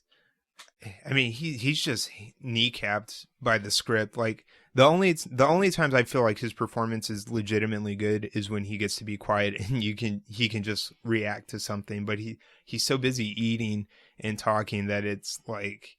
It's bad, and it's really, really bad. So based on, this is my first time seeing it, as I mentioned, so I've seen it after the fact, after the fallout. Both of what y'all are saying reminded me of when I saw Juno before everything happened. Juno is 1 million times the movie that this is. But would you agree with that, Alex? Yeah, can you quantify 1 million times better? Yeah, I would say Juno's a better film than this, but what that's to say is what you're saying. Now, here. what if we put Tony Lip in the Jason Bateman role? No, Juno? You can't take Jason Bateman out of Juno. It ruins it. All right, put Viggo in the Rainn Wilson role. Can handle it. Oh yeah. Hey, what's up, Fertile Myrtle? Who's got egos? Put Rainn Wilson in Green Book. Also an upgrade. Yes. As Viggo? Yeah. Hell yeah. I would just laugh. Yeah, watching him walk. I mean, he would fit the bill more with your people love this stuff. Yeah, with the wife beaters. I mean, we've seen him in Tony Lip attire on The Office. We know what we get there. It's true. Moving along with the cast. Why aren't people using my girl Linda Cardellini in more places, man? They don't. They have no respect. I think it's a Another in this sign case, they have no respect for the audience. I think in this case, for at least for some of us, it works as an emotional shortcut because you see her and then you're like, oh, it's Linda Cardellini, so you're automatically invested. Yeah. So that works for them. And then I guess if you don't know who Linda Cardellini is, it doesn't matter because the character has nothing to it. No, and yeah, it's like you got one of you pointed out during hashtag CC about how she's worried about money, but then gets mad when he finds a job. It's like, God, why are we vilifying this woman who really has no character to her at all? Like every time she gets mad or is on the brink of like some sort of natural reaction, Tony, flashes the $50 that he just won, or he does something dopey, and then she just gives him that smile. It's like, Tony, you rascal. And then at the end where she's like, fucking Clarence from It's a Wonderful Life, I was here to show you the whole way, Tony. Dude, if this movie, is going to sound dumb since it's based on a true story, but if this movie took place in reality after reading all those letters, she would have met Doc Shirley and been like, we're getting the hell out of here while this guy is eating his 5th plate of meatball pasta. She would just like hug him and be like, love me, please. Love me more than you love food. So I guess wrapping it all up, it's the thing of, it definitely didn't deserve all the awards it had. I don't regret watching it by any stretch. I regret seeing it a second time. I didn't feel like it was a waste of time. There are, I may have a different mindset if I didn't watch it with y'all, but there's I guess the nutshell I could say, putting this into just like a Amazon review, the things in it that are interesting are the things that they shy away from. Yes. Here's the thing, and I think I said at the beginning, I agree with pretty much almost all the criticism as far as like form, like as far as craft, like how is the story built up? Like, it's not subtle. It doesn't really explore things in an interesting way. It's repetitive. Fuck yeah. Like, by the time we got to like the 3rd instance of him being humiliated at a town, I was like, wait, well, haven't we learned anything by now? I mean, Just but Mahershala Ali reading the script. So I go for a suit again. Just reading. They still haven't called me the N-word in the South. How many different times can I show outrage? But and like, I have to teach this man that it's bad to steal. It's not even about race. But I think I just go back to it being, I don't know. Moody. I think I just go back to it being harmless. I don't think I wouldn't have watched it again if not for the podcast. But at the end of the day, as far as technically speaking, it's fine. There's some cool shots. I think. I mean, honestly, if not for the fact of KFC sign. Yeah. Oh, okay. Like, so they don't even like the KFC scene, because I think that I have like a reprehensible. very. I don't think and so. they double down on it and bring the fried chicken back later. But I think God. See, I think it works because I think that I understand why you could make the argument that it's offensive, but I think that just is a misreading of the scene. No, well, I think it starts as offensive, and you have to kind of spin your way to be like, oh, no, I'm not I mean, offended not by it. bad. I just think it's poorly written and even more poorly executed. Well, that's okay. So if it doesn't work for you as a joke, then I understand that. But I've seen the argument a lot, like online, where people are like, "This is so offensive." He's basically saying that black people like fried chicken. I was like, "No, the scene is saying that everybody likes fried chicken." He's literally saying it like your people's food. Right, but that's the idiot character saying in the it. next scene. Right, but that's the joke is that even the person who doesn't think it's gonna like, it's not about him being black, it's the fact that he's human. It's like, who doesn't But like then fried in the chicken? next scene, it we're like, starts with you're black and you don't like this food, and then it goes beyond to like everybody likes chicken, but that's not where it starts. But then the payoff to it is when they ask the other black people what food he wants, and they make him fried chicken to imply that all black people like fried chicken. Right, but I think the movie is very clearly portraying that these are all stupid white people, taking that. I don't think that you're supposed to say like, oh, the black people said you should make him this fried chicken. It's like, that's what they said. the white people said that. I mean, okay. there's a really dumb like old dude that's like, we asked to help, and they said, Okay. Well, regardless. Yeah, I mean, it's like, please don't take this as me putting down fried chicken. I fucking love fried chicken. I love fried chicken. I just can't eat it anymore. But Because of this movie? Killer Joe. I just can't. Yeah, That was a sick reference in the first half, by the way. You kind of beat me to it. I could see where your mind was going. It's like, fuck.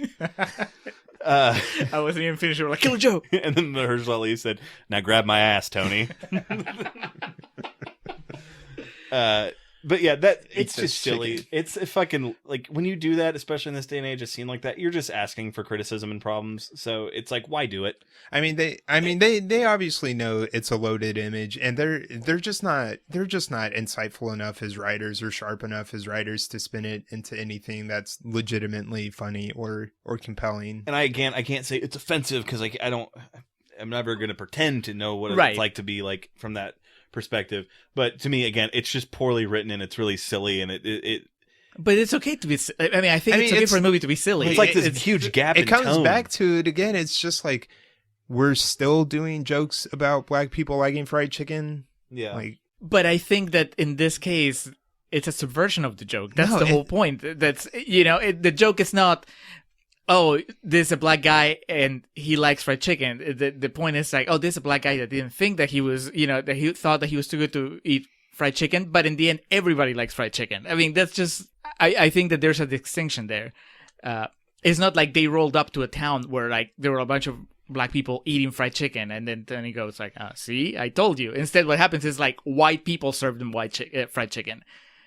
That's not the most important, or like that's not the hill I would die on for that movie. There's other things I would point to and be like, no, this was worse. It was just, I think that's the one scene I've heard talked about the most. Exactly. I forget, someone at the Oscars made a joke about like how unrealistic it was because a black guy didn't like fried chicken or something like that. And so again, just playing off the joke with another joke. It all is what it is. It's there's got to be a movie that's won Best Picture that I liked or I thought less of than this movie. Can you think of a movie about racism that was Crash. That was not rated R, Oh. that was PG-13, that was better than this movie, that you would show to like a 13, 14-year-old? Shit. Maybe a little. Off the top of my head. PG-13, 13. I mean, it's not like there's like a huge collection of movies. I can't think of one, but I think that there is. I keep bringing up Black Klansman because that's what it was against. And yeah, if we're sticking to PG-13 movies, like like The Blind Side and The Help, I know I said those aren't good. I think they're better than this, but something like Hidden Figures, I think, is better than. Oh, Hidden Figures is great. I would go point to that without being able to research and find a better option. Yeah, off the top of my head, I'm blanking. Hidden Figures is a great answer, actually. I love Hidden Figures. Then it's like 5 times the movie this one is. But is it unnecessarily 2 hours and 10 minutes long? It might be 2 hours. It has a great Kevin Costner performance as the white person. I can, off the top of my head, think of a whiter movie that won Best Picture in the past decade. The Artist? Yes. Yeah, fuck that movie. From this, I know Mahershala Ali, and I know Viggo Mortensen, and probably, for better or for worse, Peter Farrelly are going to have more work. Where the fuck is Jean Dujardin? Fuck that guy. Fuck The Artist. I know we've talked about it before. He's in The Wolf of Wall Street. Ooh. For like Dude, Wolf 10 of minutes. Wall Street's better than this. Whoa. No. and it's even shorter than this movie. Not in the literal sense and not in the metaphysical sense of like how you All right. feel watching that movie. We're coming back here after Game of Thrones and we're doing Wolf of Wall Street. We'll catch y'all on Thursday. Okay, but I did have one last question for you guys. Bring it home, Eddie. Okay, here we go. Black Book, Green Book, Little Black Book, Book of Eli, Book of Life, Jungle Book, Jon Favreau's Jungle Book, The Book Thief, Jane Austen Book Club, Blair Witch 2, Book of Shadows, Erotic Witch Project 2, Book of Seduction.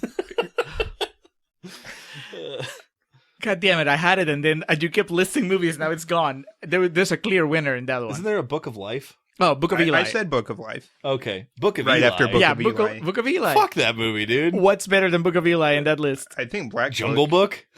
Black Book. That's second. I would go. Book of Eli is the one with Denzel, right? Yeah. At the end where he's blind and Yep. fucking Yeah. Yeah. Commissioner Gordon. Impossible! Didn't see it coming. Fucking Tom Waits is in that too, is the pawn shop owner. All right. Mila Kunis as the pristine, sexy sidekick. There we go. Bringing it back. That 70s show cast members.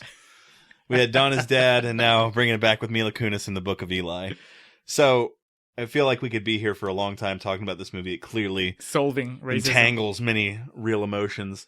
But for now, Let's finish with rating. for better or for worse, that was Green Book. Rating C minus. We'll do a C. Dead middle C. I gave it 3 stars on my letterbox, saying it was alright. I had a good time. Eddie, what did you rate it? A D. For D's. For D's? No, I strongly thought about F. Can you say one nice thing about Green Book? And mean it. Mortensen's performance is decent when he's not talking. Linda Cardellini? No, she's bad. I mean, she's not bad. That's a nothing spot. Like, I don't think of Linda Cardellini at all when I watch this movie. Even as I'm seeing her on the screen, I'm like, okay, fulfill your useless role here. What is this Linda Cardellini shaped Yeah. white spot next to Big Like, Mortensen? I know I've seen her used to much better effect before, but what is this? All right. So that was Green Book. That was something. That was quite a Sunday afternoon. Wrapping up here with our plugs, as always, the Festive Years provide our opening and closing tracks. Last Stand in summer of '99. Julio, who designs our logo? Hans Rothgieser. Thank you. From the podcast Nacion Combi, a podcast about Peruvian stuff in Spanish. Listen to it. If you know Spanish, if you want to practice your Spanish, if you need a logo or you need comics or you want to tell him how much you like his podcast, you can contact him on Twitter at Mildemonios, MILDEMONIOS, or email him at mildemonios@hotmail.com. Excellent. For plugs, I'll kick us off this week. I just got a wild hair up my backside. Threw on Source Code. Perfect 90-minute movie. Oh man, Source Code's so good. That's why I want to plug it. I'm hard pressed to think of many sci-fi movies that hit right at the 90-minute mark that do more with that much time and succeed on as many levels as that movie does. It's fucking great. And anyway, Michelle Monaghan, especially this viewing of that, because anyone who's listened to this podcast or just talked to me knows I love Jake Gyllenhaal to a fault. But she's so good in that. And yeah, just a great movie, great script. 90 Watch it minutes again. is just the Maddest rule. That's right. Enforced. On the full. fucking money. And that guy that got to play the bomber, the crazy terrorist guy, that guy's probably never going to do anything again, but he fucking nailed it in that as this creepy-ass white dude. So, Source Code, Chef's Kiss. Eddie, as a guest of this podcast, do you have any plugs to make? Yeah, I've been saving them up since my last appearance, so buckle up. First on Netflix, the Tim Robinson sketch show, I Think You Should Leave. Super hilarious, very absurd. Go watch it, go laugh, go have a good time. Of movies I've seen recently, I did enjoy Endgame, but as Julio will Don't know, steal my plug. Ant-Man and the Wasp is the crown jewel of the MCU for me. It's the only one I've seen more than once, and it's delightful. And it's on Netflix, our new overlords. Just like I Think You Should Leave. Like I mentioned, I literally finished watching Endgame and came to record basically, and so while on one hand I'm still He still processing it, an oxygen tank hooked up to him when he got here. Yeah, I have no problem giving it 5 stars. It's just everything it needed to be and more. It's just the culmination of 10 plus years of Marvel movies, and I'm not gonna spoil it. It's too early to spoil it, but I love that they just 100% did not give a shit anymore. They did not even attempt to recap anything. It was like, if you're here, it's because you watch all 20. They didn't try to hold your hand. Nope, not at all. That's how it should be. It's because by then, the only way that the movie is going to work for you, really, on the emotional level that they want you to work on you, is if you've watched these characters grow and go through their shit through all these movies. So the movie's 3 hours long, and none of the 3 hours are spent recapping stuff or telling stuff that we already know. Even something as recent as Captain Marvel. Captain Marvel is not even, it's still in theaters. It's not even streaming it's anywhere. fresh. There's Not on the Rotten Tomatoes sense. No, it is though. Actually. It is. They don't even have like the connective tissue from that movie to this one. They're just like, if you didn't watch Captain Marvel, you're shit out of luck. You don't know what's going on when Captain Marvel shows up, which is great. So I thought that was awesome. So yeah, I mean, at this point, me telling you to watch it is not gonna make you watch it. You know, if you already know if you're watching Endgame or not. I'm gonna set aside a weekend, catch up on everything. Do you have to let me know when you're watching the big ones, because I want to be here at least for some of it, just to see your reaction. Yeah, and we'll watch Endgame together. We'll hold hands. Anything else? Just Endgame? Just Endgame. I'm exhausted, dude. That's I can't think of anything else. Julio's gonna go home and sleep for 12 hours after I this. can't. There's a Game of Thrones at 8, so Oh, shit. apparently a lot of people are dying. So All right, Edwin. Always a pleasure. Appreciate you being here. Thanks for having me. Of course, Julio. Until next time, take care. For our faithful listeners, as always, we appreciate you giving us a listen here on the Contrarians, where we're right and you're wrong, and we will catch you next time. That son of a